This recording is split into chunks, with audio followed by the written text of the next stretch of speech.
Hello everyone, আবার চলে এসেছি একটা নতুন মিনি ব্লগ নিয়ে। এটা বুধবার, মহরম ছিল, ছুটির দিন। আমরা একটা ঘুরতে চলে এসেছি বারাসাতে, ওর বন্ধুর বাড়িতে।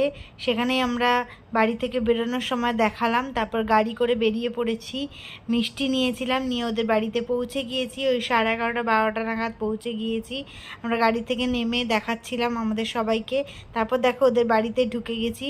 ঐন্দ্রিলাদি পুজো করছিল, তারপর আমাদেরকে ব্রেকফাস্ট দিয়েছে, লুচি, আলুর দম আর মিষ্টি।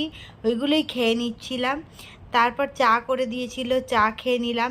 যাওয়ার পর থেকে একটার পর একটা খাইয়ে যাচ্ছিল আমাদের।